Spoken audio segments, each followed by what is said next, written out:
Normally, the fall season is about main gaming launch, and it has been an historical thing within the gaming history itself. So I think this opportunity will take him back a nostalgic trip to a game that, even after 27 years later, still spark fervent discussion and adoration among JRPG fans. And we're talking about the one and only Xenogears. Also, we're going to be analyzing some Bloomberg's report about yet another Xbox News Week. Also, we have a new milestone for PlayStation 5, and in the gaming perspective, at the end, hell just froze up. Gaming perspective once again brought up as Xbox made a sounding announcement that includes PlayStation 5.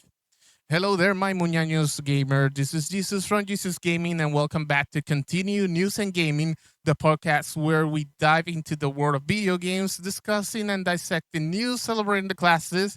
And you know what? Let's get to it.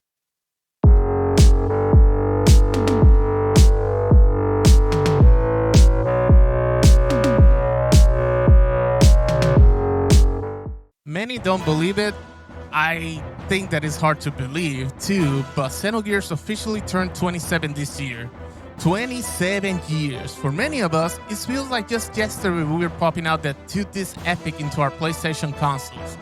Ready to embark on a journey unlike anything we experienced before, and what a journey it was.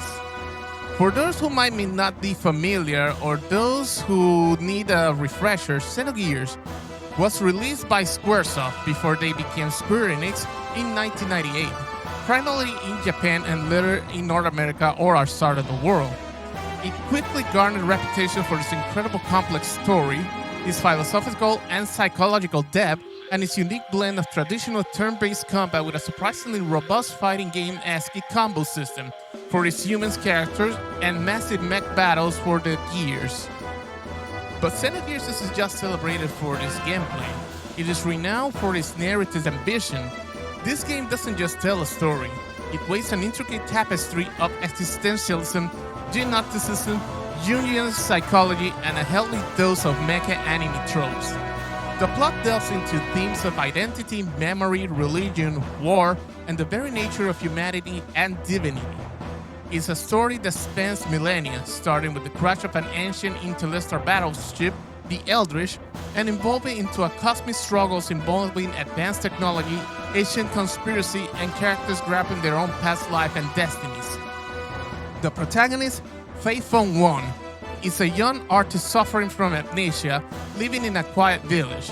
His peaceful life is shattered when a mysterious gears attack, forcing him to pilot one himself and inadvertently causing the destruction of his home. This event sets him on a path of self-discovery where he slowly uncovers his own repressed memory and his connection to a much larger ancient conflict. Along the way, he meets a diverse cast of characters, each with their own tragic backstories and motivation. From the enigmatic Eli Van Houten, a soldier from the powerful Gabel Empire, to Sita Hazuki, the wise and often mysterious doctor who seems to know more than he lets on. One of the most defining aspects of Xenogears is the sheer scale of the ambition of its storytelling. It's a game that was clearly envisioned as something for grandeur that was the PlayStation hardware or the development schedule of the time could fully accommodate. This most evidently isn't famous on the disc 2. If you play Xenogears, you know exactly what I'm talking about. This one is sprawling. Traditional RPG experience with towns, dungeons, and meticulously crafted world. On disc 2, however, shifts dramatically. The majority of it is presented through lengthy narrative sequences, often with minimal gameplay, where major plot points are explained through a narrative text and character dialogues, sometimes with a static image of a brief battle thrown in. This wasn't a creative choice, but rather the consequences of development constraint. Legend has it that Squaresoft eventually diverted resources to other projects, most notably Final Fantasy VIII, leaving the Xenogears team with limited time and budget to fully realize their vision for the latter half of the game. Despite this, the storytelling in this 2 is still incredibly powerful, serving to tie together all these disparate plot threads and deliver this mind-bending conclusion. It forces players to engage with the narrative in a different way, to really listen and absorb the information rather than actively play through every single scenario. And honestly, for a game so focused on its narrative, it almost feels fitting in a strange meta way. The influence of Xenogears can be seen in countless battles and games that follows, particularly in its spiritual successor like Xenosaga and Xenoblade Chronicles series, though creator Tetsuya Takahashi has always maintained that these are distinct entities. He pioneered certain narrative techniques and dared to tackle themes that most video games won't touch with a 10-foot pole. It challenged players intellectually, encouraging them to think about complex philosophical concepts while simultaneously enjoying giant robot battles.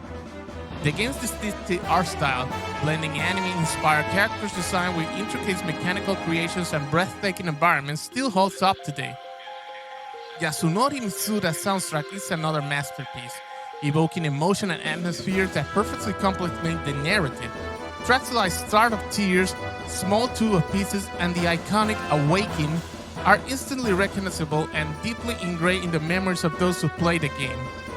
Even today, 27 years later, fans are still hoping for a remake or a remaster that will allow the full, uncompromised vision of Xenogears to be realized. While we haven't gotten that, the fact that the conversation persists, that new players are still discovering this gem, speaks volumes about this enduring legacy. It's a game that proved video games could be not just entertainment, they could be vehicles for profound storytelling and intellectual exploration. So here's to Xenogears, a true titan of the JRPG genre. May this legacy continue to inspire and provoke truth for many years to come.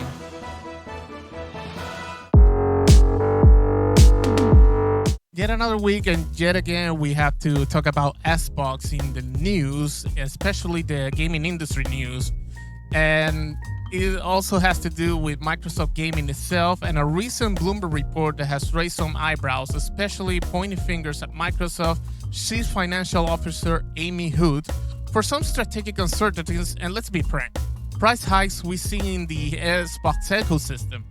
Now, it is important to preface this by saying that Bloomberg is a reputable source, and the reports often come from deep dives and insider information. This isn't just a speculation or just mere speculation. It's an investigative piece that shed light on the internal dynamics at one of the biggest companies in the world. The reports essentially suggest that while Phil Spencer, the head of Xbox, is often the public face of the brand and one of the ones who communicates the vision, the ultimate financial decisions, and in many cases, the constraints of that vision come from higher-ups of the corporate ladder of Microsoft. And a significant force in that regard is Amy Woods, Microsoft's Chief Financial Officer. For years, Microsoft has been pushing the narrative for more players, more ways to play, with Game Pass being the cornerstone of that strategy. The idea was to build a massive subscriber base, making Xbox a platform-agnostic service rather than just console manufacturer. This was a bold and for a time seemingly successful strategy. However, the Bloomberg reports indicate that Hood has been increasingly scrutinizing the profitability of various ventures within Microsoft, and this includes Xbox, and has been pushing for higher margins and a clearer path to profitability for Game Pass and other gaming initiatives. One of the key points highlighted is the impact on Xbox Game Pass. While it has been a fantastic value proposition for consumers, offering a vast library of games for a monthly fee, the sheer cost of acquiring and maintaining that library, coupled with a day one's releases for first-party titles, is astronomical. The report implies that Hood has been wary for the long-term sustainability of the current Game Pass model, particularly its pricing. We've seen a gradual increase in Game Pass subscription price over the past year or so, which many attribute to market forces or inflation. But this report suggests that a direct push from the financial side of Microsoft to make Game Pass more overly profitable. This focus on profitability is also reportedly behind some of the controversial decisions we have seen from Xbox lately, such as the closure of several Bethesda inner studios, including Tango Gameworks, known for Hi-Fi Rush and The Evil Within, and Arcane Austin, responsible for Redfall. While these closures were met with a widespread criticism from gamers and developers alike, the Bloomberg piece suggests that they were not solely creative or performance-based decisions, but rather financially driven moves aimed to a streamlined operation and cutting costs in areas deemed not to be delivering sufficient returns. If a studio wasn't meeting certain financial benchmark or fitting into a clearer, more profitable strategy alignment, it became a target. Another area where Hood's influence is reportedly felt in is the pricing of hardware and games. Xbox consoles have at times been positioned as premium devices, and the pricing of its first-party titles has generally aligned with the industry standards. However, the reports indicate that there are constant pressure to ensure that these products are generating healthy profit margins. This could explain why we haven't seen aggressive cuts on Xbox Series S and X, or why we might be seeing less flexibility in bundling or promotional offers, as the financial imperative is to maximize revenue per unit.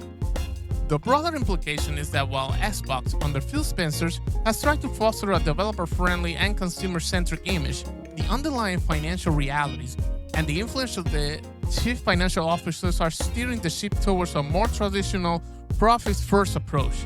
This isn't necessarily a bad thing from a business perspective. Public companies have a fiduciary duty to their shareholders to generate profit. However, and undeniably, it can clash the perception and expectations for the gaming community, which often prioritize innovation, artistic integrity, and consumer value. The reports also touched on the uncertainty surrounding Xbox's future strategy, particularly with the recent move to bring some of the first-party exclusives to rival platforms like PlayStation and Nintendo Switch.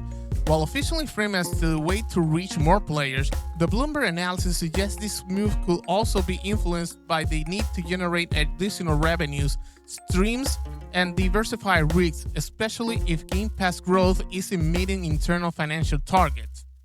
If the console business isn't hitting the desired profit margins and Game Pass is under pressure to prove its profitability, the selling games on the other platforms becomes a very logical, financially sound decision. Indeed, it paints a picture where the gaming division, despite its passionate leadership, operates within the larger corporate frameworks of Microsoft, a framework heavily influenced by financial imperatives. Amy Hood, as a CFO, is responsible for Microsoft's overall financial health, and her decisions, will potentially unpopular with the gaming audience, are made with the company's bottom line in mind. So what does this mean for the future of Xbox?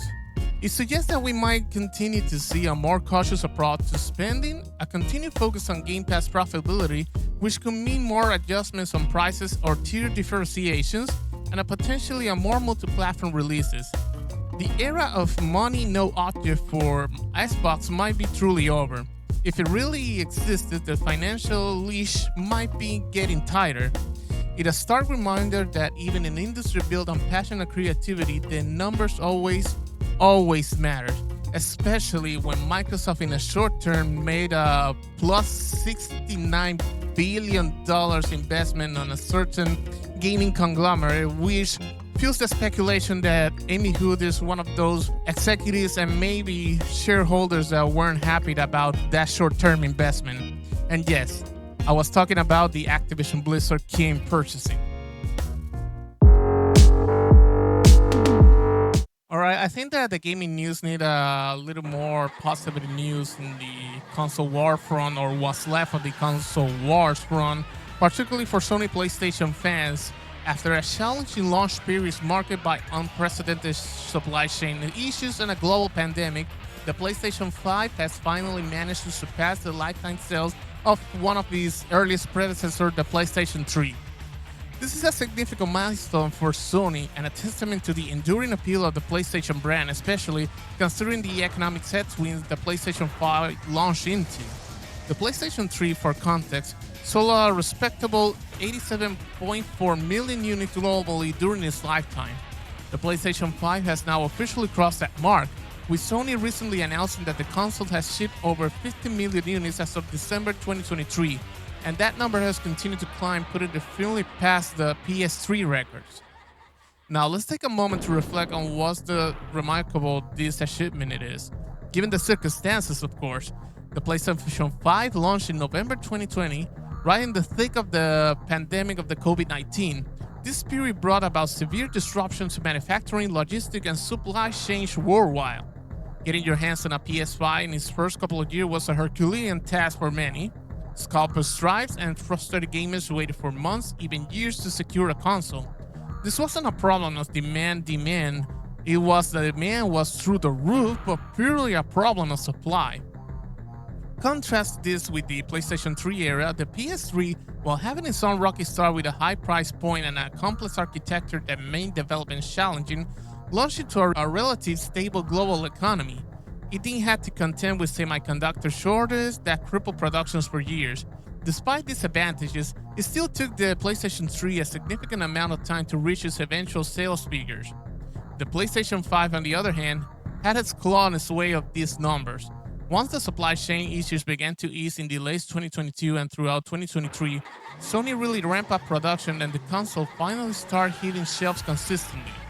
This surge in availability, combined with a strong lineup of exclusive games and popular third-party titles, has allowed the PlayStation 5 to rapidly close the gap and eventually leapfrog the PlayStation 3. What has contributed to this success? A few key factors comes into mind. Firstly, the raw power of the PlayStation 5. It delivers stunning graphics, incredible fast load times thanks to its custom solid-state drive or the storage, and immersive features like the haptic feedback and the adaptive triggers on the DualSense controller. These are tangible improvements over the previous generation that genuinely enhance the gaming experience. Secondly, the games. PlayStation had to continue its tradition of delivering high-quality, exclusive first-party titles that serves as consistent sellers.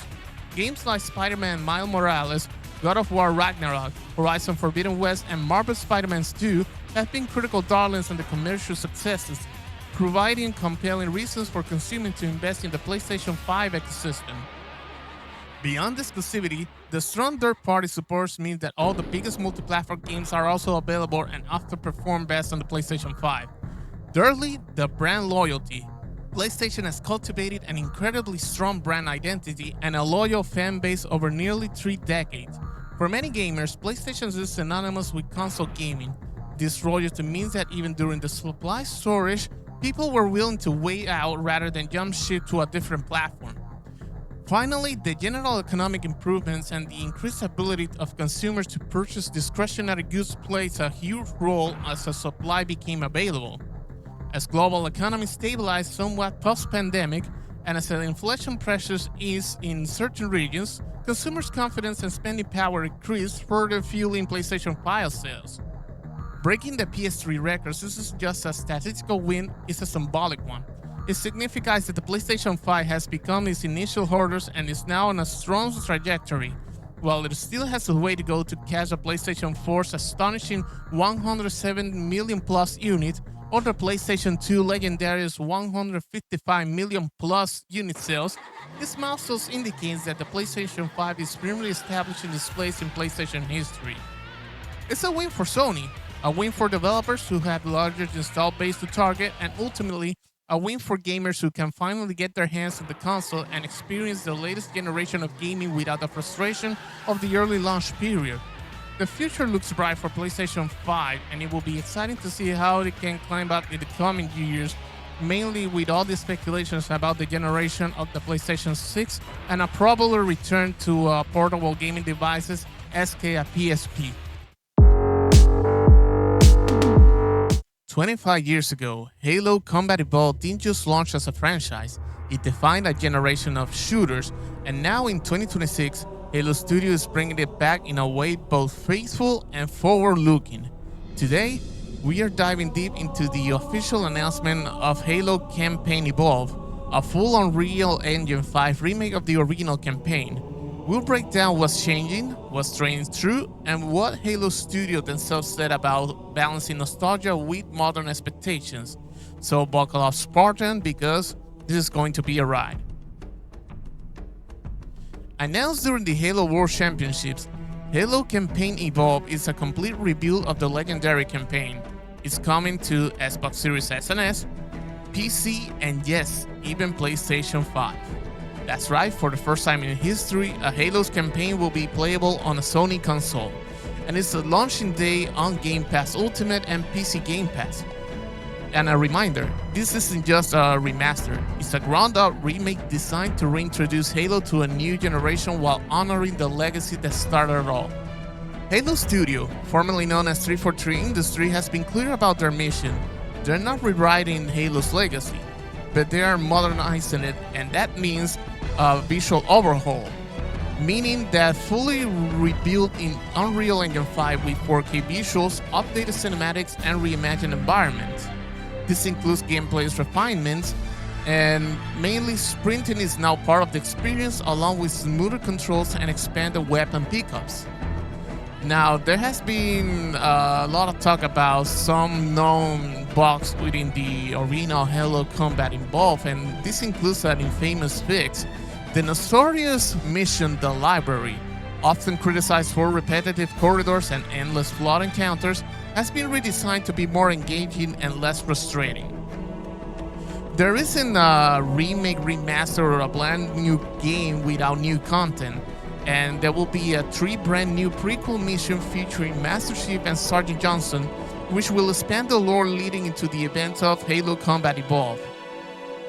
Also, we are getting a co-op options. While it's true that we're not getting a multiplayer SK Halo 2 and forward, there will be a 2-player couch co-op and 4-player online crossplay, making it easier than ever to relive the Halo experience with friends.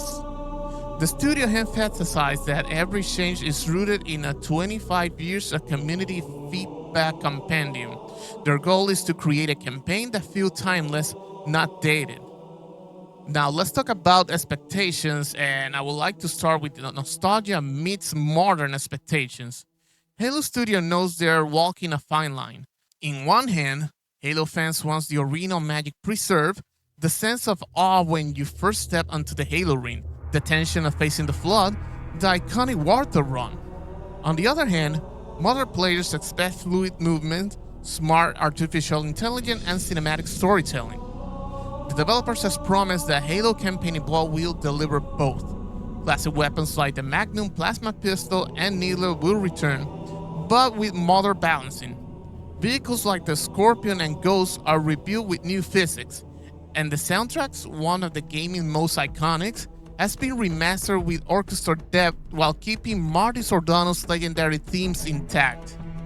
Halo Studio says their guiding principles in this, as, and I'm quoting here, we're not trying to rewrite Halo's legacy, we're trying to evolve it. Now, why this matters? This remake isn't just about graphics or gameplay tweaks, it's about legacy. For Xbox, Halo has been the beating heart of the brand.